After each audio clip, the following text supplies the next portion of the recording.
नमस्कार सभी को। RPSC school lecturer first grade की जो भर्ती कर रहे हैं उनके लिए शिक्षा मनोविज्ञान जो विषय है, उस शिक्षा मनोविज्ञान विषय का जो टॉपिक दे रखे हैं टॉपिक के अनुसार आज हम देखें। हमारा जो पहला टॉपिक है शिक्षा मनोविज्ञान की अवधारणा, उसकी प्रकृति के उद्देश्य, क्षेत्र और उसकी विधियों के बारे में। आइए हम देखते हैं हमारा पहला टॉपिक। पहले हम देखें शिक्षा मनोविज्ञान, एजुकेशन साइकोलॉजी, यानी शिक्षा मनोविज्ञान को महत्व देने का इसके पीछे औचित्य क्या है। या शिक्षा मनोविज्ञान को जब हम एक दिमाग में सोचते हैं, या हम लोगों ने जब बीएड में पढ़ा था तो वहां हमें लगता था कि शिक्षा मनोविज्ञान बड़ा सा इजी सा ही सब्जेक्ट है। शिक्षा मनोविज्ञान के अंदर हम देखते थे कुछ इस प्रकार के फिक्स जो टॉपिक है वहां से क्वेश्चन आते हैं। लेकिन यहाँ पे जब हम फर्स्ट ग्रेड की तैयारी कर रहे हैं, वहां पे हमें विशेष तौर से देखना होगा। सबसे पहली और सबसे बड़ी बात तो ये है कि जब हम शिक्षा मनोविज्ञान विषय को पढ़ रहे होते हैं तो हमारे दिमाग में एक चीज हमेशा ध्यान रहनी चाहिए कि इसका केंद्र बिंदु बालक होगा, यानी बालक से संबंधित। वो बालक स्कूल आ रहा है, उस बालक का स्वास्थ्य, उस बालक का जो हेरिडिटी है, उस बालक का जो भी कक्षा कक्षीय प्रक्रियाएं हैं, उस बालक के आसपास का जो वातावरण है, बालक से संबंधित किसी भी प्रकार की समस्याएं हैं, अन्य बालकों से कोई भेद करना है, विभिन्नताएं हैं, ये सारा का सारा क्षेत्र जो होगा, ये जो एजुकेशन साइकोलॉजी का होगा। एजुकेशन साइकोलॉजी यानी शिक्षा से जुड़ी हुई, चाहे वो शिक्षक हो, चाहे वो विद्यार्थी हो, चाहे वो पाठ्यक्रम हो, इन तीनों को मिलाते हुए जिस भी प्रकार की कोई बात हमारे सामने आएगी वो एजुकेशन साइकोलॉजी में रखी गई है। आइए हम देखते हैं हमारा पहला टॉपिक। उसके अंदर हम देखें पहले शिक्षा मनोविज्ञान, एजुकेशन साइकोलॉजी।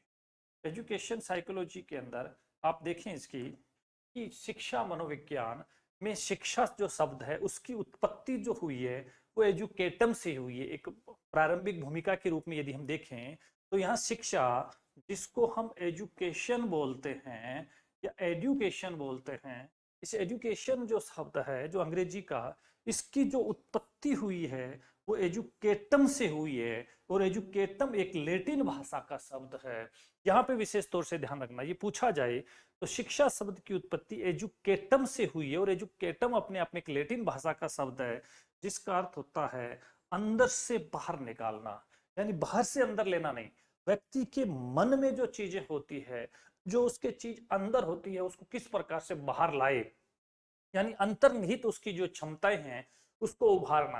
आपने देखा होगा जब भी हम किसी बालक को शिक्षा से जोड़ते हैं तो उसकी अंतर्निहित जो क्षमताएं हैं वो उभर कर बाहर आती है।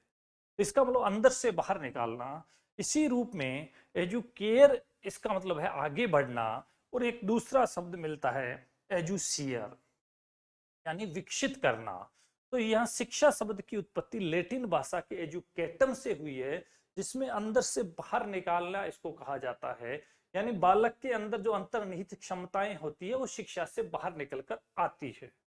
मनोविज्ञान, साइकोलॉजी की उत्पत्ति साइकी यानी आत्मा से प्लस लोगोस यानी विज्ञान से हुई है। और ये एक ग्रीक भाषा का शब्द है साइकी या लोगोस। साइकी प्लस लोगोस यानी पहले शुरुआत में माना जाता था कि आत्मा का विज्ञान होता है और इस आत्मा के विज्ञान से ही ये पूरा का पूरा मनोविज्ञान बना है। लेकिन वर्तमान में इसको आत्मा का विज्ञान नहीं कह करे, इसको मानव व्यवहार का विज्ञान कहा जाता है, या व्यवहार के विज्ञान को ही वर्तमान में मनोविज्ञान कहा जाता है। तो जब हम शिक्षा मनोविज्ञान भी पढ़ेंगे तो इसमें बालक के विभिन्न प्रकार के व्यवहारों का अध्ययन जरूर किया जाता है। ये ऑप्शन आता है तो 100% सत्य होगा। शिक्षा, ये जो हमारी एजुकेशन होती है, ये किसी भी व्यक्ति के सामाजिकरण और व्यक्तिकरण की प्रक्रिया होती है। शिक्षा प्राप्त करने से व्यक्ति सामाजिक बन जाता है और उसका व्यक्तिकरण यानी उसका पर्सनल जो है, जो उसकी खुद की जो क्षमताएं हैं वो भी निखर कर बाहर आती है। तो कुल मिला के शिक्षा सामाजिकरण और व्यक्तिकरण की एक प्रक्रिया है जो सर्वांगीण विकास पर बल देती है। यानी शिक्षा मनोविज्ञान में हम बच्चे को इसलिए समझना चाहते हैं ताकि हम उस बच्चे का सर्वांगीण विकास कर सके। कई बार इस प्रकार के कुछ बच्चे कक्ष में बैठे तो होते हैं, लेकिन उनका मन पढ़ने में नहीं लग रहा होता है, तो कक्षीय शिक्षण प्रक्रिया के साथ साथ जुड़ नहीं पाते हैं, या शिक्षक के साथ साथ वो पढ़ नहीं पा रहे होते हैं। वहां हमें ऐसे बालकों को देखना होगा, वहां ऐसे बालकों पे हमें विशेष तौर से उनके व्यवहार का अध्ययन करना होगा, उनके आसपास की परिस्थिति का अध्ययन करना होगा। यही एक शिक्षा मनोविज्ञान कहता है। यानी बच्चे का सर्वांगीण विकास पर बात करता है शिक्षा। और शिक्षा व्यवहार परिवर्तन की प्रक्रिया है। यानी हम कहते हैं कि शिक्षित और अशिक्षित, तो अशिक्षित का व्यवहार अलग होगा और शिक्षित व्यक्ति का व्यवहार अलग होगा। कई बार हम पढ़े लिखे व्यक्ति को भी कह देते हैं क्या अशिक्षित जैसा व्यवहार किया। इसका मतलब कोई ना कोई एक क्राइटेरिया बना हुआ है कि शिक्षित व्यक्ति हमेशा अच्छा व्यवहार करता है। शिक्षित व्यक्ति के अंदर की जो अंतर्निहित क्षमताएं हैं वो संपूर्ण रूप से निखर चुकी होती है। उस शिक्षित व्यक्ति का सामाजिकरण और उसका व्यक्तिकरण हो चुका होता है। इसलिए शिक्षा इस प्रकार की एक प्रक्रिया है जो किसी भी व्यक्ति के सर्वांगीण विकास पर बल देती है। इसी प्रकार से जो मनोविज्ञान, जिसको हम साइकोलॉजी कहते हैं, ये मानव व्यवहार की प्रक्रिया है। ये अनुभव का वैज्ञानिक अध्ययन करने की प्रक्रिया है। अनुभवों से हम बहुत सारी चीजें सीखते हैं, एक्सपीरियंस लेते लेते। यानी क्योंकि मनोविज्ञान ये कहता है कि व्यक्ति का अनुभव बहुत काम आता है।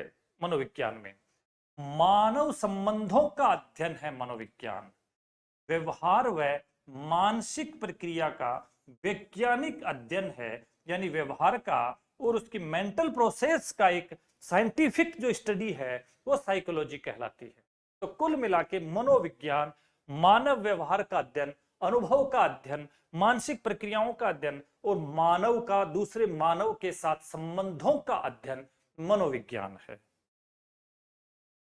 शिक्षा मनोविज्ञान का विकास कब हुआ? शिक्षा मनोविज्ञान का विकास 1880 ईस्वी में फ्रांसिस गाल्टन के द्वारा सबसे पहले इस समय से इसकी शुरुआत हुई।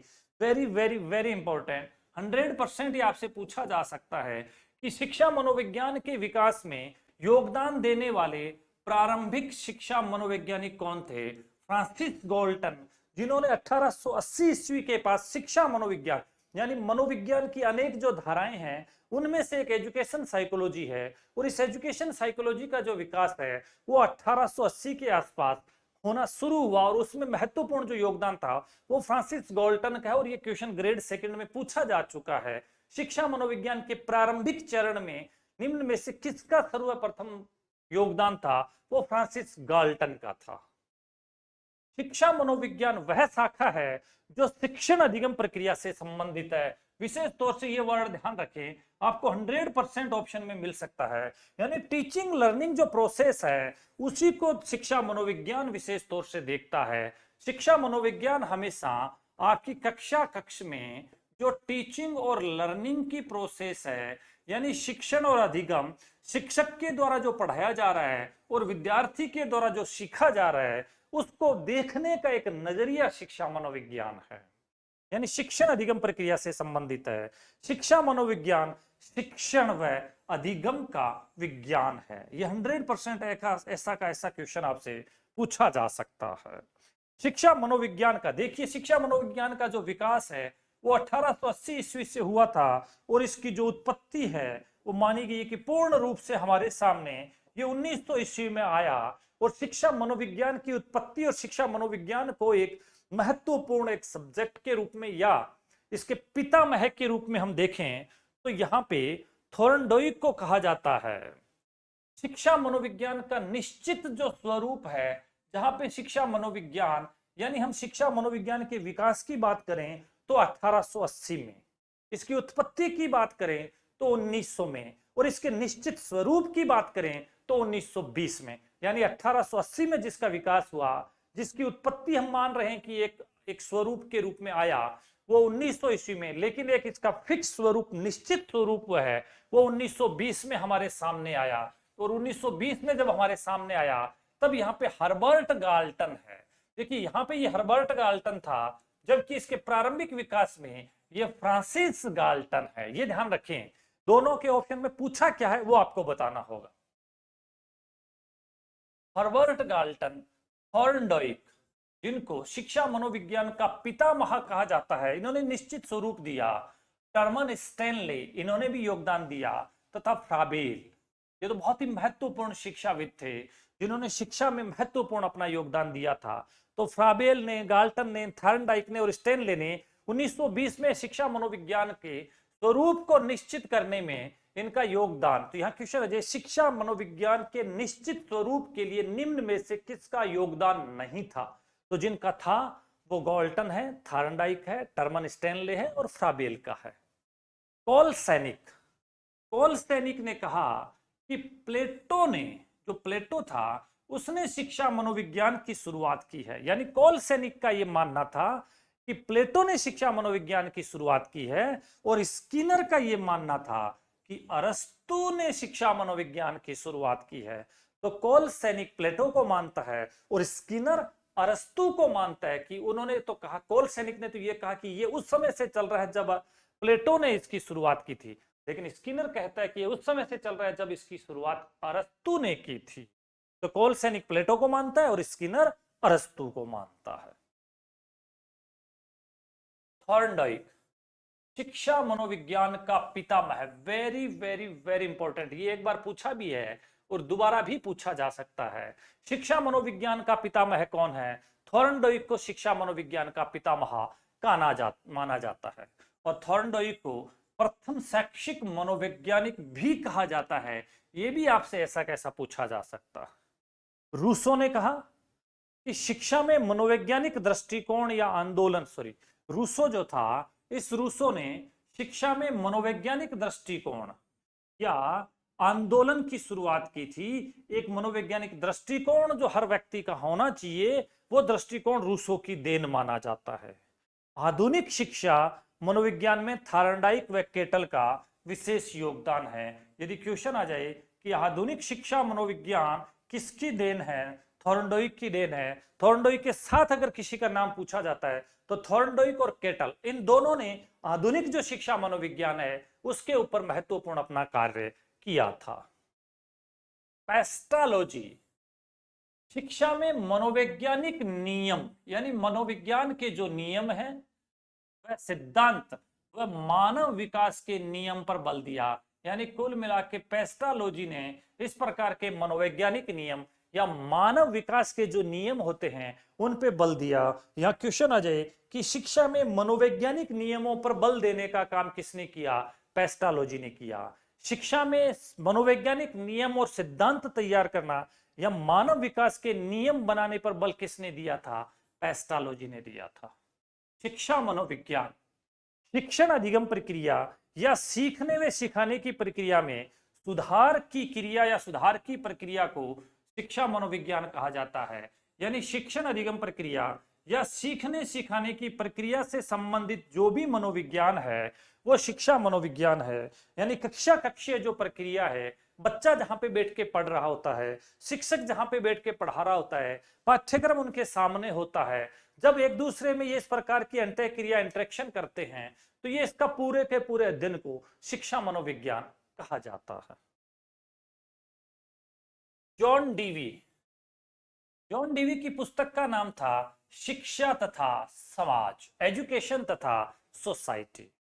जॉन डीवी ने शिक्षा को त्रिमार्गीय प्रक्रिया माना है। यानी जॉन डीवी ने कहा था कि शिक्षा में 3 मार्ग होते हैं, छात्र होता है, शिक्षक होता है और पाठ्यक्रम होता है, इसलिए इसको त्रिमार्गीय प्रक्रिया कहा है। क्वेश्चन अजय, शिक्षा को त्रिमार्गीय प्रक्रिया किसने कहा है? जॉन डीवी ने कहा है। जॉन डीवी के अनुसार बालक एक सक्रिय विद्यार्थी है। ये क्वेश्चन रीट में आया हुआ है कि बालक को क्या माना है? बालक को एक सक्रिय विद्यार्थी माना है। क्वेश्चन अजय, बालक को सक्रिय विद्यार्थी किस मनोवैज्ञानिक ने माना है? जॉन डीवी ने माना है, जिसके लिए यानी बालक के लिए रुचि व प्रयास महत्वपूर्ण होते हैं। यानी किसी भी बच्चे को शिक्षण अधिक्रिया प्रक्रिया में जोड़ना है तो हमें उस बच्चे की रुचि को विशेष तौर से देखना चाहिए कि बच्चे की रुचि कैसी है, किस गतिविधि में जुड़ना चाह रहा है, किस विषय को पढ़ना चाह रहा है, किस समय पे वो पढ़ना चाह रहा है। इसलिए आपने देखा होगा वर्तमान में हमारी शैक्षिक व्यवस्था में बालकों की जो रुचि होती है वही विषय उनको उसी रूप में पढ़ाया जाता है, विशेष प्रयास उन पे इसी प्रकार से किए जाते हैं।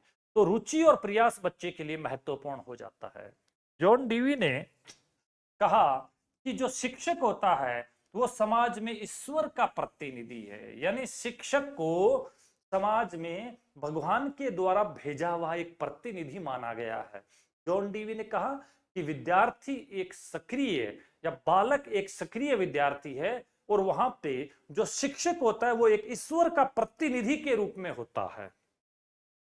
और ये जो शिक्षा होती है ये जनतांत्रिक मूल्यों की स्थापना, लोकतांत्रिक मूल्यों की स्थापना और सामाजिक विकास का साधन है। यानी इस शिक्षा से हम व्यक्तियों में लोकतांत्रिक मूल्यों की स्थापना करते हैं प्लस सामाजिक विकास इसके माध्यम से किया जा सकता है। ये जॉन डीवी ने कहा था। तो कुल मिला के जॉन डीवी ने कहा कि शिक्षा एक त्रिमार्गीय प्रक्रिया है जिसमें बालक सक्रिय विद्यार्थी के रूप में होता है और हमें बालक की रुचि और उसके प्रयासों को महत्वपूर्ण मानना है। शिक्षक समाज में ईश्वर का प्रतिनिधि है और ये जो शिक्षा होती है ये जनतांत्रिक मूल्यों की स्थापना और सामाजिक विकास के साधन का एक जरिया होती है। जॉन डीवी के अनुसार जो त्रिमार्गीय प्रक्रिया अपनाई गई है उसमें शिक्षक को, छात्र को और पाठ्यक्रम को महत्वपूर्ण माना है। यहाँ क्वेश्चन आ जाए, जॉन डीवी के द्वारा जो त्रिमार्गीय प्रक्रिया अपनाई गई है इनमें निम्न में से कौन शामिल नहीं है? ध्यान रखना, निम्न में से कौन शामिल नहीं है? शिक्षक शामिल है, बालक शामिल है और पाठ्यक्रम शामिल है। जो जॉन डीवी का जो त्रिमार्गीय जो सिद्धांत है उसके अंदर ये तीनों है। इसके अलावा जो भी ऑप्शन में देगा वो उसका ऑप्शन गलत होगा।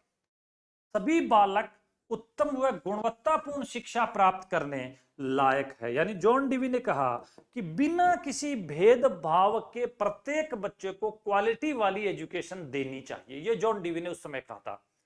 यानी शिक्षा में किसी भी प्रकार का भेदभाव नहीं होना चाहिए, चाहे किसी भी प्रकार का बच्चा हो, प्रत्येक बच्चे को गुणवत्तापूर्ण शिक्षा प्राप्त करने का अधिकार है, जैसा हमारा वर्तमान में आरटीई 2009 में दिया गया। यानी कोई भेदभाव किसी भी प्रकार का नहीं होगा, हर बच्चे का अधिकार है पढ़ने का।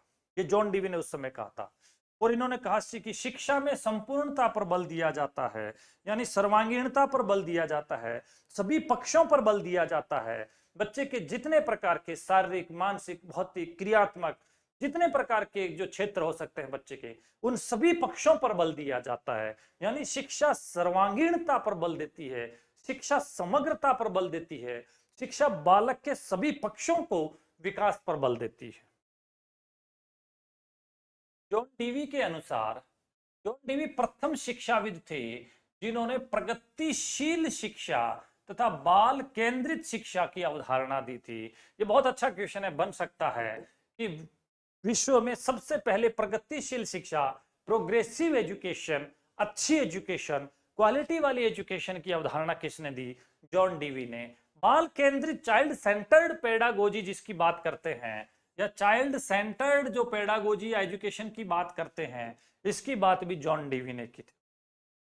यदि हम देखें तो शिक्षा की संकीर्ण अवधारणा में हम 3R को महत्वपूर्ण ध्यान में देते हैं। 3R का मतलब है पहला लिखना यानी राइटिंग, पढ़ना यानी रीडिंग और गणना करना यानी अर्थमेटिक्स। ये 3R एक संकीर्ण है, एक छोटी सी बात मानी जाती है कि शिक्षा हम इसलिए देते हैं कि ताकि कोई भी बच्चा लिख सके, पढ़ सके और गणना कर सके। लेकिन गांधी जी ने इसकी व्यापक अवधारणा दी और इन्होंने 4H की अवधारणा दी। और ये 4H किसी भी बालक के शिक्षा मनोविज्ञान के लिए बड़ा सटीक अवधारणा है कि हमें बालक का मानसिक विकास यानी उसकी हेड का विकास, मानसिक विकास उसका अच्छा होना चाहिए, भावात्मक विकास उसके हार्ट का विकास होना चाहिए, क्रियात्मक विकास उसके हैंड का विकास होना चाहिए, शारीरिक विकास उसकी हेल्थ का विकास होना चाहिए। तो हेड, हार्ट, हैंड और हेल्थ, ये 4H जो है, ये 4H गांधी जी ने दिया। और यही कहता है जो गांधी जी की 4H की अवधारणा थी कि हमें बच्चे का मानसिक विकास करना है, हमें बच्चे का भावात्मक विकास करना है, हमें बच्चे का क्रियात्मक विकास करना है और हमें बच्चे का शारीरिक विकास करना है। ये 4H की कंसेप्ट शिक्षा मनोविज्ञान में सटीक एक देन है। शिक्षा जो है वो जीवन पर्यंत चलने वाले लाइफ लॉन्ग प्रोसेस के रूप में लाइफ लॉन्ग प्रोसेस के रूप में एजुकेशन को माना गया कि एजुकेशन कभी भी खत्म होने वाली या बंद होने वाली प्रक्रिया नहीं है, ये जीवन भर चलने वाली प्रक्रिया है।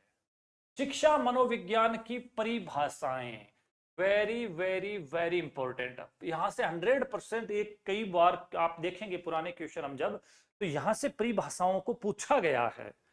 तो शिक्षा मनोविज्ञान की परिभाषा में सबसे पहली परिभाषा है स्किनर की।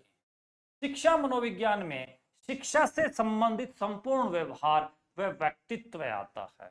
यानी स्किनर ने कहा कि शिक्षा मनोविज्ञान में शिक्षा से संबंधित जितना भी जो व्यवहार है वो और व्यक्तित्व है, यानी कोई भी क्षेत्र छूटा नहीं है। शिक्षा से संबंधित संपूर्ण व्यवहार और व्यक्तित्व को इसमें शामिल कर लिया है, ऐसा स्किनर ने कहा। क्रो एंड क्रो, ये क्वेश्चन आया हुआ है 2 नंबर का फर्स्ट ग्रेड में। क्रो एंड क्रो ने कहा है शिक्षा मनोविज्ञान व्यवहारिक विज्ञान है जो व्यक्ति के जन्म से वृद्धावस्था तक सीखने के अनुभवों का वर्णन और व्याख्या करता है। ये ऐसा कैसा 2 नंबर का क्वेश्चन यहाँ पे आया हुआ है कि शिक्षा मनोविज्ञान एक व्यवहारिक विज्ञान है जो किसी भी व्यक्ति के जन्म से वृद्धावस्था तक सीखने के अनुभवों का, यानी किसी व्यक्ति ने जन्म लेने से लेकर वृद्धावस्था तक उसने किस किस प्रकार से किन किन अनुभवों से क्या सीखा है और उसका कैसे वर्णन करता है, यही शिक्षा मनोविज्ञान है। और ये क्रो एंड क्रो ने डेफिनेशन दी और ये 2 नंबर की पूछी जा चुकी है। स्किनर, शिक्षा मनोविज्ञान विज्ञान की वह शाखा है जो शिक्षण व सीखने से संबंधित है। ये डेफिनेशन भी आपसे 2 नंबर की पूछी जा चुकी है।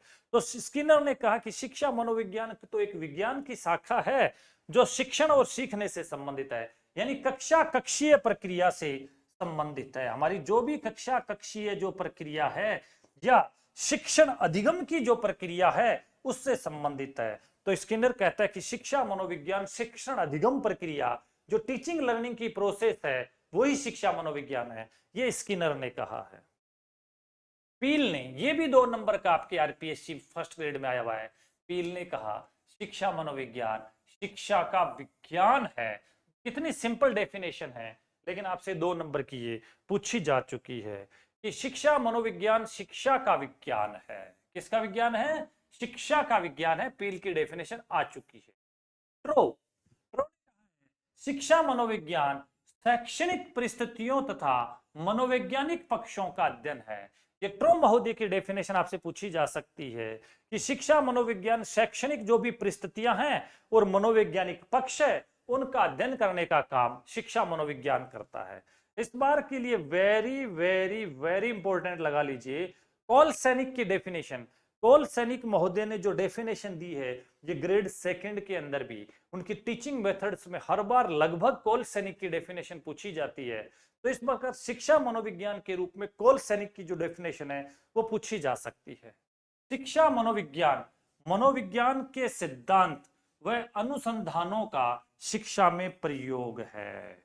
यानी ये कह रहा है कि शिक्षा मनोविज्ञान अलग से कुछ नहीं है, जो भी मनोविज्ञान के सिद्धांत और अनुसंधान है उनका शिक्षा में प्रयोग कैसे किया जाए, यही शिक्षा मनोविज्ञान है। यानी कॉल सैनिक ने कहा कि जो मनोविज्ञान के जो सिद्धांत है, मनोविज्ञान के जो अनुसंधान है, उसको जब शिक्षा में प्रयोग करते हो तो ये शिक्षा मनोविज्ञान हो जाता है। और ऐसा किसने कहा? कॉल सैनिक ने कहा। ये पूछी जा सकती। स्टीफेन ने शिक्षा मनोविज्ञान शैक्षणिक विकास का क्रमिक अध्ययन है। ये भी 2 नंबर की आपसे पूछी जा चुकी है लेक्चरर एग्जाम संस्कृत शिक्षा विभाग में। संस्कृत में ही ये डेफिनेशन लिखी हुई थी। स्टीफेंस ने कहा है शिक्षा मनोविज्ञान शैक्षणिक विकास का क्रमिक अध्ययन है, कालक्रम के अनुसार अध्ययन है। शैक्षणिक विकास कैसे कैसे हुआ इसका क्रमिक अध्ययन ही शिक्षा मनोविज्ञान है। जेम्स ट्रेवर शिक्षा मनोविज्ञान प्रयुक्त मनोविज्ञान की वह शाखा है अप्लाइड साइकोलॉजी की। अप्लाइड साइकोलॉजी जो भविष्य में भी प्रयुक्त हो सकती है उसकी एक शाखा है जो शिक्षा की समस्याओं के मनोवैज्ञानिक अध्ययन से संबंधित है। यानी जेम्स ट्रेवर कहता है कि शिक्षा की जो भी मनोवैज्ञानिक समस्याएं हैं उन समस्याओं का अध्ययन करना ही, यानी शिक्षा की जितनी समस्याएं आती है उनका मनोवैज्ञानिक अध्ययन ही शिक्षा मनोविज्ञान करता है।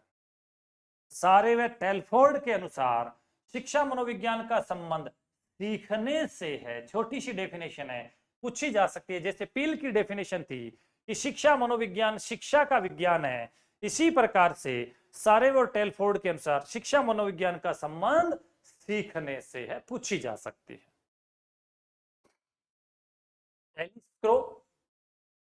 शिक्षा मनोविज्ञान वैज्ञानिक विधि से प्राप्त किए मानव सिद्धांतों के प्रयोग को प्रस्तुत करता है जो शिक्षण अधिगम को प्रभावित करता है। यानी कुल मिला के ये कहता है कि शिक्षा मनोविज्ञान वैज्ञानिक विधि से जो भी प्राप्त मानव सिद्धांतों को प्रयोग से प्रस्तुत किया जाता है, उनको किस प्रकार से शिक्षण अधिगम प्रक्रिया को भी वो प्रभावित करता है, ये एलिस क्रो ने कहा है। सेंट्रोक, शिक्षा मनोविज्ञान विज्ञान की वह शाखा है जो शैक्षिक परिस्थितियों में शिक्षण व अधिगम के बोध में विभिन्नता दिखाता है। यानी शैक्षिक परिस्थितियों में उसकी शिक्षण व अधिगम के बोध में विभिन्नता दिखाने का काम शैक्षिक मनोविज्ञान या शिक्षा मनोविज्ञान करता है। यह डेफिनेशन सेंट्रोक ने दी है। डाल के अनुसार शिक्षा मनोविज्ञान का संबंध शिक्षा की सामाजिक प्रक्रिया से है, सामाजिक प्रक्रिया से निर्देशित होने वाले मानव व्यवहार से है। यानी नाल की भी डेफिनेशन अच्छी है। शिक्षा मनोविज्ञान का संबंध शिक्षा की सामाजिक प्रक्रिया से निर्देशित होने वाले मानव व्यवहार से है। यानी शिक्षा से जो भी सामाजिक प्रक्रिया से निर्देश मिलते हैं जिससे मानव व्यवहार परिवर्तित होता है, वो नॉल ने डेफिनेशन दी है। और डेविस, मनोविज्ञान ने छात्रों की क्षमताओं व विभिन्नताओं का विश्लेषण करके शिक्षा में योगदान दिया है। यानी डेविस ने कहा कि मनोविज्ञान ने विद्यार्थियों की क्षमताओं व विभिन्नताओं का विश्लेषण करके शिक्षा में योगदान दिया है। यह डेफिनेशन डेविस के द्वारा दी गई है। तो ये इस प्रकार से कुछ डेफिनेशन दी गई थी। शिक्षा मनोविज्ञान के तत्व, एक बार ये फर्स्ट ग्रेड में क्वेश्चन ये भी आया हुआ है कि शिक्षा मनोविज्ञान के निम्न में से कौन सा तत्व नहीं है। तो यहाँ पे मुख्यतः हमें ये देखना है कि लिंडग्रेन एक शिक्षाविद था, उसने कहा था कि शिक्षा मनोविज्ञान के 3 मुख्य तत्व है। ये क्वेश्चन आ जाए कि शिक्षा मनोविज्ञान के 3 मुख्य तत्व किसने दिए? लिंडग्रेन ने दिए। या लिंडग्रेन ने शिक्षा मनोविज्ञान के कितने तत्व या अवयव बताए हैं? 3 तत्व या अवयव बताए हैं। तो जहां 3 बताए होते हैं वहां कौन सा नहीं है चौथा, ये बहुत ही अच्छे तरीके से पूछा जा सकता है। तो इसने जो 3 बताए थे वो पहला था अधिगमकर्ता यानी लर्नर यानी विद्यार्थी। तो शिक्षा मनोविज्ञान के जो तत्व है इसमें मुख्यतः या केंद्र बिंदु में हमेशा बालक होता है, हमेशा अधिगमकर्ता होता है, हमेशा लर्नर होता है, हमेशा विद्यार्थी होता है। ये इस चीज का विशेष तौर से आपको ध्यान रखना है। तो लिंडग्रेन ने जो 3 तत्व बताए थे, 3 जो अवयव बताए थे, उसमें पहला अधिगमकर्ता है, लर्नर है। इसमें अधिगमकर्ता यानी बालक की अभिवृद्धि, बालक का विकास, बालक का व्यक्तित्व है, ये सारी की सारी चीजें हैं वो अधिगम करता है। यानी एक बच्चे से संबंधित जितने भी चीजें हैं वो सारी की सारी इसमें शामिल की जाती है। दूसरा है अधिगम प्रक्रिया यानी लर्निंग प्रोसेस, सीखने सिखाने के नियम क्या होंगे, सिद्धांत क्या होंगे, विधियां क्या होगी, यानी अधिगम प्रक्रिया किस प्रकार से, लर्निंग प्रोसेस। और तीसरा है अधिगम की स्थिति, लर्निंग सिचुएशंस किस प्रकार की है। तो ये लिंडग्रेन ने जो शिक्षा मनोविज्ञान के 3 तत्व बताए थे, वो पहला था अधिगमकर्ता, दूसरा अधिगम प्रक्रिया और तीसरा अधिगम की स्थिति। ये 3 लिंडग्रेन ने बताए, लेकिन अन्य तत्व भी हो सकते हैं। अधिगम के अनुभव हो सकते हैं, यानी लर्निंग एक्सपीरियंस आपको कैसा मिला है, किस अनुभव से आप सीख रहे हैं, ये तत्व हो सकता है। शिक्षण की स्थिति, टीचिंग सिचुएशन कैसी है, ये आप सीख सकते हैं। शिक्षण विधियां कौन सी है, ये तत्व हो सकते हैं। मूल्यांकन इवेल्युएशन, ये तत्व हो सकता है। व्यक्तिक भेद, इंडिविजुअल डिफरेंसेस विद्यार्थियों के बीच। यहां पे मैं ये आप लोगों को बताना चाहूंगा कि शिक्षा मनोविज्ञान में एक ऑप्शन ये बहुत बार बार आता है, विद्यार्थियों की व्यक्तिगत विभिन्नताओं का पता लगाना। यस, ये बहुत इंपॉर्टेंट है शिक्षा मनोविज्ञान के लिए कि शिक्षा मनोविज्ञान हमें एक कक्षा में बैठे हुए प्रत्येक बच्चे की जो उसकी खुद की गति और स्तर है, ये क्योंकि हर बच्चे का गति और स्तर अलग अलग होता है, हमें ऐसे बच्चों को जो शिक्षक के साथ चलते हैं, हमें ऐसे बच्चों को जो शिक्षक से भी आगे चलते हैं, हमें ऐसे बच्चों को जो बहुत ही धीरे पढ़ने वाले होते हैं, स्लो लर्नर्स होते हैं, जो शिक्षक की विशेष सहायता से पढ़ पाते हैं। इस प्रकार के बच्चों को छांटना होगा और देखना होगा ताकि हमें किस बच्चे पे कितना ध्यान देना है, उसी के अनुसार शिक्षण करवा पाए। इसी को बोलते हैं व्यक्तिगत जो भेद है या व्यक्तिगत विभिन्नताएं हैं उनका पता लगाने का काम शिक्षा मनोविज्ञान करता है। और ये इसमें एक तत्व है और ये आपके ऑप्शन में भी उस समय आया था। शिक्षा मनोविज्ञान का केंद्र बिंदु, यदि क्वेश्चन आ जाए, ये वैसे टेट में क्वेश्चन आया हुआ है कि शिक्षा मनोविज्ञान का केंद्र बिंदु क्या है।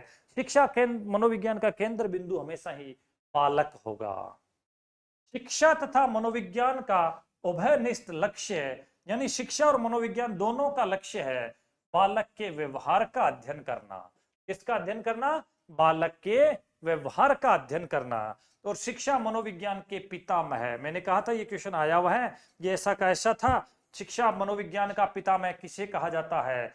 E.L. थॉरनडॉइक को। E.L.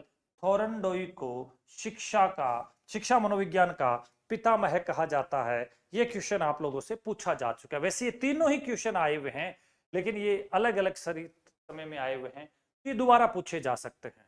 तो यहाँ पे विशेष तौर से ध्यान रखें, शिक्षा मनोविज्ञान के तत्व या अवयव, इसमें लिंडग्रेन ने तो 3 ही तत्व बताए थे। वो अधिगमकर्ता यानी बालक से संबंधित समस्त चीजें इसमें आएगी। अधिगम की प्रक्रिया, लर्निंग प्रोसेस, किस किस तरीके सिद्धांत, नियम, शिक्षण विधियों से संबंधित इसमें आएगी। और अधिगम की जो आपकी स्थिति है, उस अधिगम की स्थिति से संबंधित जितनी भी चीजें हैं वो सारी की सारी इसमें आएगी। अधिगम की स्थिति में जो शिक्षक की अभिव्यक्ति आ सकती है, व्यवहार हो सकता है, संवेगात्मक वातावरण हो सकता है, अनुशासन हो सकता है, मूल्यांकन हो सकता है, निर्देशन हो सकता है, परामर्श हो सकता है, ये सारी लर्निंग की प्रोसेस है, वो सारी की सारी चीजें इसमें आएगी।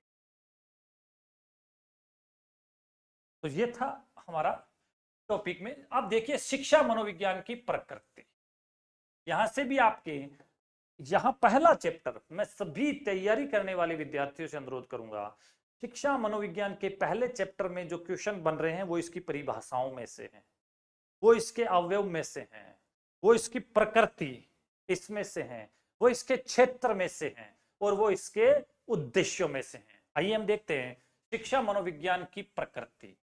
शिक्षा मनोविज्ञान वैज्ञानिक है, यानी साइंटिफिक साइंस है।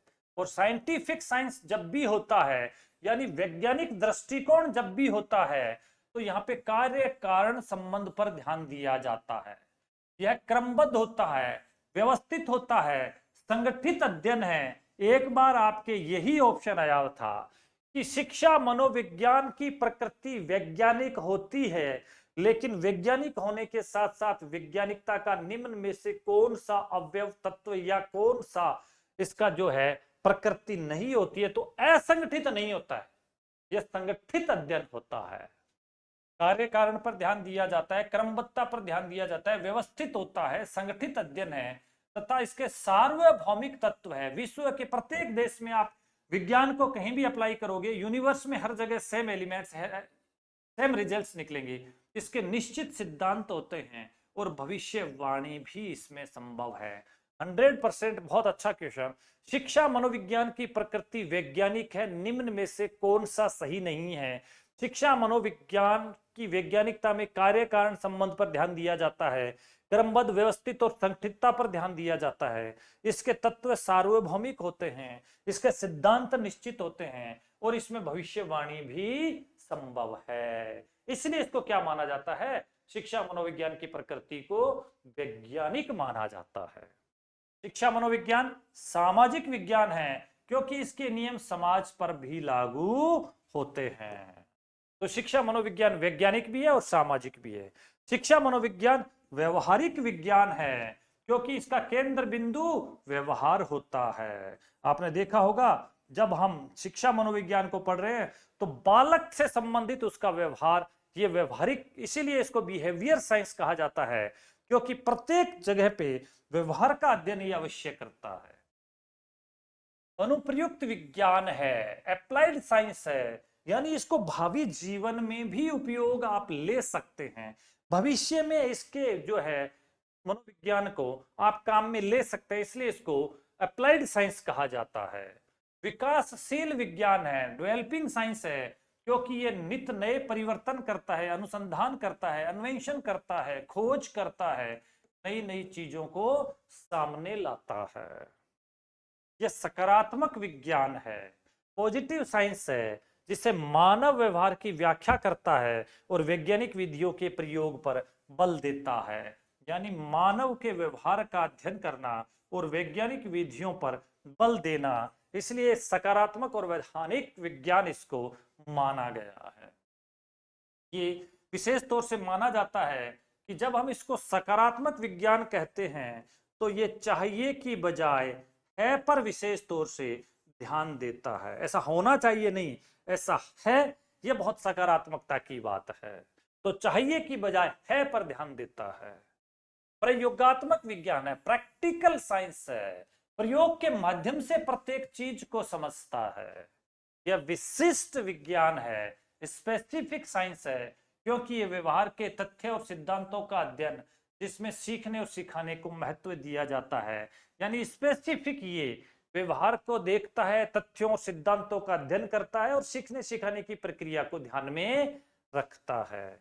यह शिक्षात्मक विज्ञान है, क्योंकि इसका मुख्य उद्देश्य शिक्षा प्रदान करना है। तो कुल मिला के ये जितने भी जो विज्ञान दिए गए हैं उनमें से ऑप्शन में आ सकता है कि शिक्षा मनोविज्ञान की प्रकृति निम्न में से कौन सी नहीं है। तो ये प्रकृति तो है कि वो वैज्ञानिक है, वो सामाजिक विज्ञान है, वो व्यवहार का विज्ञान है, वो विशिष्ट विज्ञान है, वो आपने देखा कि प्रयोगात्मक विज्ञान है, वो शिक्षात्मक विज्ञान है, साथ ही साथ में अनुप्रयुक्त विज्ञान है, विकासशील विज्ञान है, सकारात्मक विज्ञान है। ये सारी इसकी नेचर है। ये अकादमिक विज्ञान या अकादमिक विषय, एकेडमिक डिसिप्लिन है। शिक्षार्थी का व्यवहार, शिक्षण सिद्धांत और शिक्षण विधियां इसमें शामिल होती है, इसलिए अकादमिक विज्ञान या अकादमिक विषय के रूप में माना गया है। रूसो ने कहा है, बच्चा एक पुस्तक की तरह है जिसके प्रत्येक पृष्ठ का अध्यापक को अध्ययन करना है।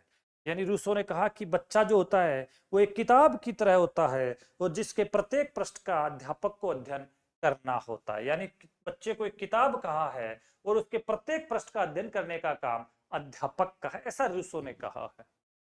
शिक्षा मनोविज्ञान के उद्देश्य, तो कुल मिला के इसकी प्रकृति से क्वेश्चन बन सकता है। उसी प्रकार से शिक्षा मनोविज्ञान के जो उद्देश्य दिए गए हैं वहां से भी एक अच्छा क्वेश्चन बन सकता है। और शिक्षा मनोविज्ञान के उद्देश्य के रूप में स्किनर ने कहा है कि शिक्षा मनोविज्ञान उन खोजों को शैक्षिक परिस्थितियों में प्रयोग करता है जो मानव प्राणियों के अनुभव व व्यवहार से संबंधित है। तो कुल मिला के शिक्षा मनोविज्ञान का उद्देश्य है बालक के अनुभव और व्यवहार को देखना, शैक्षिक परिस्थितियों को ध्यान में रखते हुए बालक के अनुभव और व्यवहार से संबंधित जितना भी जो होगा उन सब का अध्ययन करना हमारा उद्देश्य है। गेरिसन ने कहा है, शिक्षा मनोविज्ञान का उद्देश्य व्यवहार का ज्ञान, भविष्यवाणी और नियंत्रण है। यानी हमें किसी भी बच्चे के व्यवहार का ज्ञान होना चाहिए, तो व्यवहार के ज्ञान के लिए हम शिक्षा मनोविज्ञान को, भविष्यवाणी के लिए शिक्षा मनोविज्ञान को और उस पर नियंत्रण करने के लिए शिक्षा मनोविज्ञान को ध्यान में रखते हैं। और ऐसा किसने कहा? गेरिसन ने। और कुप्पुस्वामी ने। यह डेफिनेशन आपके 2 नंबर की लेक्चरर के एग्जाम में पूछी जा चुकी है। शिक्षा मनोविज्ञान शिक्षक को अनेक धारणाएं और सिद्धांत प्रदान करके उसकी उन्नति में योगदान देता है। यानी शिक्षा मनोविज्ञान जो है वो शिक्षक के लिए बहुत इंपॉर्टेंट है। शिक्षक को अनेक धारणाएं और सिद्धांत प्रदान करके उसकी उन्नति में योगदान देता है। यानी कुप्पुस्वामी के अनुसार शिक्षा मनोविज्ञान शिक्षक के लिए भी महत्वपूर्ण है, जो शिक्षक को अनेक धारणाएं देता है, शिक्षक के लिए अनेक प्रकार के सिद्धांत उनके सामने रखता है और उन धारणाओं और सिद्धांत के आधार पे वो शिक्षक अपनी उन्नति को आगे की ओर बढ़ाता है, ऐसा कुप्पुस्वामी ने कहा है। तो इसके जो उद्देश्य है वो है शिक्षण अधिगम प्रक्रिया को समझना। यानी शिक्षा मनोविज्ञान को हम इसलिए पढ़ते हैं, शिक्षा मनोविज्ञान को लागू करने का उद्देश्य भी यही है कि कक्षा कक्ष की शिक्षण अधिगम प्रक्रिया है वो हमारे समझ में आए। शिक्षक का रोल, बच्चे का रोल, कक्षा कक्षीय परिस्थितियां, अधिगम अनुभव, अधिगम की परिस्थितियां, शिक्षण विधियां, ये सारी चीजें इसमें आएगी। बालक की अभिवृद्धि व विकास को समझना, ताकि शिक्षा मनोविज्ञान से हम किसी भी बच्चे की उसकी जो अभिवृद्धि है या उसका जो डेवलपमेंट है उसको हम समझ सकते हैं। बालक के व्यक्तित्व के विकास को समझना, तथ्यों का संग्रह करना तथा सिद्धांतों का निर्माण करना, शिक्षण कार्य में सहायता करना या सकारात्मक या अच्छा शिक्षण कार्य करवाना, शिक्षण विधियों में सुधार करना, शिक्षा के उद्देश्यों की प्राप्ति करना। ये बहुत ही सिंपल से हैं, लेकिन ये प्रत्येक ऑप्शन आपको वहां पे मिल सकता है। अध्यापक को निर्देश देना, कक्षा कक्षीय समस्याओं का समाधान करना, ये आपके एक बार ऑप्शन में भी आया हुआ है। यानी शिक्षा मनोविज्ञान का उद्देश्य है कि कक्षा कक्ष में जो भी समस्याएं आती है उनका समाधान किया जाए। शिक्षा मनोविज्ञान का उद्देश्य है बालक का सर्वांगीण विकास करना, बालक की व्यक्तिगत विभिन्नताओं को समझना, ये ऑप्शन में आया हुआ है। यानी शिक्षा मनोविज्ञान बालकों की जो भी व्यक्तिगत विभिन्नताएं होती है उनको समझने का प्रयास करता है। मूल्यांकन की उचित विधियों का ज्ञान, यानी बच्चों का जब आप मूल्यांकन कर रहे होते हैं तो किस बच्चे का मूल्यांकन किस विधि से किया जाएगा, इस चीज को विशेष तौर से आपको देखना होगा, क्योंकि सभी बच्चों का एक जैसा मूल्यांकन नहीं कर सकते आप। विद्यार्थियों को निर्देशन व परामर्श प्रदान करना, विद्यार्थियों को निर्देशन व परामर्श प्रदान करना, ये इसका उद्देश्य है। व्यावसायिक निर्देशन, शिक्षक को प्रोफेशनल गाइडेंस प्रदान करना, ये भी इसका एक उद्देश्य है। वंशानुक्रम तथा वातावरण को समझना, ये भी शिक्षा मनोविज्ञान का उद्देश्य है। नेक्स्ट है हमारा शिक्षा मनोविज्ञान के क्षेत्र। वेरी वेरी वेरी इंपॉर्टेंट, 2 बार यहां से भी आपसे क्वेश्चन पूछे हुए हैं। स्कोप ऑफ एजुकेशनल साइकोलॉजी, यानी एजुकेशनल साइकोलॉजी में हम किन किन क्षेत्रों में इसमें एजुकेशन साइकोलॉजी को काम में लेते हैं, वहां हमारा उद्देश्य था। और जब भी उद्देश्य का क्वेश्चन आता है, उद्देश्य का मतलब ये हो गया कि हम शिक्षा मनोविज्ञान को क्यों पढ़ रहे हैं, शिक्षा मनोविज्ञान हमारे लिए क्यों उपयोगी है। शिक्षा मनोविज्ञान कक्षा कक्षीय शिक्षण प्रक्रिया को समझने के लिए, शिक्षा मनोविज्ञान बालक की व्यक्तिगत विभिन्नताओं को समझने के लिए, शिक्षा मनोविज्ञान बालक की अभिवृद्धि और विकास को जानने के लिए, शिक्षा मनोविज्ञान बालक के सर्वांगीण पक्षों का विकास करने के लिए, शिक्षा मनोविज्ञान कक्षा कक्षीय शिक्षण प्रक्रिया को सकारात्मक बनाना, सहयोगी बनाना, अच्छा बनाना, शिक्षण विधियों में सुधार करना, इन सब चीजों के लिए बहुत ही ज्यादा उपयोगी है। और यही उद्देश्य को ध्यान में रखते हुए हम शिक्षा मनोविज्ञान को एक विषय के रूप में पढ़ते हैं। और अब जब हम शिक्षा मनोविज्ञान को देख रहे हैं कि इसका स्कोप कहां कहां पे है, तो स्किनर ने सबसे पहले इसके लिए कहा है शिक्षा मनोविज्ञान के क्षेत्र में सब ज्ञान व विधियां शामिल है, यानी समस्त प्रकार का ज्ञान और समस्त विधियां शामिल है जो सीखने की प्रक्रिया को समझने और निर्देशित करने में सहायक है। यानी सीखने सिखाने की प्रक्रिया को अच्छे तरीके से हम समझे और निर्देशित करें, उसमें जो भी ज्ञान और विधियां शामिल है वो सारे के सारे शैक्षिक मनोविज्ञान के क्षेत्र हैं। क्रो एंड क्रो के अनुसार शिक्षा मनोविज्ञान की विषय सामग्री का संबंध सीखने को प्रभावित करने वाली दशाओं से है। यानी सीखने को जो भी दशा प्रभावित करती है, सीखने को जो भी प्रभावित करता है, चाहे उसका शारीरिक, मानसिक, उसका स्वास्थ्य है, भावात्मक स्वास्थ्य है, वातावरण है, शिक्षण विधियां हैं, उन सब दशाओं को शिक्षा मनोविज्ञान के क्षेत्र माना गया है। डगलस तथा हॉलैंड के अनुसार शिक्षा मनोविज्ञान की विषय सामग्री का संबंध शिक्षा की प्रक्रिया में भाग लेने वाले व्यक्ति की प्रकृति, मानसिक जीवन और व्यवहार से है। यानी डगलस और हॉलैंड ने कहा कि शिक्षा मनोविज्ञान की जो विषय सामग्री या जो उसका क्षेत्र होगा, वो जो भी व्यक्ति शिक्षा की प्रक्रिया में भाग ले रहा है उसकी प्रकृति कैसी है, मानसिक जीवन कैसा है और उसका व्यवहार कैसा है, ये सब हमें देखना होगा। तो शिक्षा मनोविज्ञान का क्षेत्र या स्कोप क्या हो सकता है? वंशानुक्रम और वातावरण का अध्ययन, यानी बालक की हेरिडिटी और उसके आसपास के एनवायरनमेंट का अध्ययन। ये आपके ऑप्शन में भी आया हुआ है कि शिक्षा मनोविज्ञान का निम्न में से कौन सा अध्ययन का क्षेत्र नहीं है। वंशानुक्रम और वातावरण का अध्ययन करना ये उसका क्षेत्र है। अभिवृद्धि और विकास का अध्ययन करना क्षेत्र है। विद्यार्थियों की व्यक्तिगत विभिन्नताओं का अध्ययन, ये तो हर बार लगभग आ ही रहा है, ये इसका मुख्यतः क्षेत्र है। तो ध्यान रखें ये सारे क्षेत्र है जो शिक्षा मनोविज्ञान के लिए बहुत ज्यादा महत्वपूर्ण है। अधिगम व अभिप्रेरणा का अध्ययन करना, विद्यार्थियों के लिए अधिगम की प्रक्रिया और अभिप्रेरणा क्यों महत्वपूर्ण है। बुद्धि व व्यक्तित्व का अध्ययन करना, रुचि व मूल प्रवृत्तियों का अध्ययन करना, शिक्षा में आने वाली समस्याओं का समाधान करना, यानी कक्षा कक्ष में जितने भी प्रकार की समस्याएं आ रही है उन सब समस्याओं का समाधान करना इसका क्षेत्र है। मानसिक स्वास्थ्य का, बालकों के शिक्षकों के मानसिक स्वास्थ्य का अध्ययन करना इसका क्षेत्र है। मापन और मूल्यांकन का अध्ययन करना और समझना इसका क्षेत्र है। पाठ्यक्रम का अध्ययन करना इसका क्षेत्र है। शिक्षण विधियों का अध्ययन करना इसका क्षेत्र है। तो कुल मिला के एक विद्यालय में जितने प्रकार की चीजें होती है, कक्षा कक्ष में बालक से संबंधित, शिक्षक से संबंधित, मापन से संबंधित, निर्देशन से संबंधित, मूल्यांकन से संबंधित, पाठ्यक्रम से संबंधित, बच्चे को समझाने से संबंधित, शिक्षण विधियों से संबंधित, शिक्षण सिद्धांतों से संबंधित, वो समस्त चीजें शिक्षा मनोविज्ञान का क्षेत्र कहलाई। असामान्य बालकों का अध्ययन, यानी सामान्य बालकों के साथ साथ असामान्य बालकों का अध्ययन भी इसका क्षेत्र है। सीखने सिखाने की क्रियाओं का अध्ययन, बच्चा किस प्रकार से लर्निंग प्रोसेस में जुड़ता है, इसका अध्ययन। गाइडेंस और काउंसलिंग, बच्चों को करना जानना। अभिव्यक्ति और व्यवहार का अध्ययन, एप्टीट्यूड और इसके बिहेवियर का अध्ययन।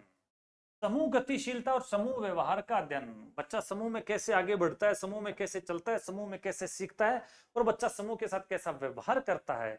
ये भी आपके फर्स्ट ग्रेड के ऑप्शन में आया हुआ है, दोबारा भी आ सकता है। शारीरिक क्रियाओं का अध्ययन, ज्ञानात्मक, भावात्मक और क्रियात्मक पक्षों का अध्ययन। ये तीनों प्रकार के जो ब्लूम ने बताए थे, ज्ञानात्मक, भावात्मक और क्रियात्मक, इन तीनों पक्षों का अध्ययन करना शिक्षा मनोविज्ञान का क्षेत्र है। अनुसंधान का ज्ञान, शिक्षा में अनेकों प्रकार के अनुसंधान किए जाते हैं, उसका ज्ञान करना भी इसका क्षेत्र है। और साथ ही साथ बालक के व्यवहार का अध्ययन, ये भी शिक्षा मनोविज्ञान का क्षेत्र है। तो ये था आज का हमारा फर्स्ट टॉपिक का पार्ट फर्स्ट। कल हम पूरा कर देंगे इस टॉपिक को, पार्ट सेकंड को। तो शिक्षा मनोविज्ञान में शिक्षा मनोविज्ञान के संबंधित जो परिभाषाएं हैं, इसका जो उद्देश्य है, इसके जो क्षेत्र है, यहाँ से बहुत ही अच्छे अच्छे क्वेश्चन आप जब हम देखेंगे तो बन रहे हैं। और जितना मैंने अभी जो लिखवा है, इनमें से बहुत सारे अब तक जितने मैक्सिमम जो क्वेश्चन बने हुए हैं, आए हुए हैं और बन सकते हैं, उन सबको समेकित करते हुए यहाँ से एक सरल शब्दों में और कम समय में समझाने का प्रयास किया है। कल हम फिर मिलेंगे इसी के सेकंड फर्स्ट जो टॉपिक है, इस फर्स्ट टॉपिक के सेकंड पार्ट के साथ। धन्यवाद सभी।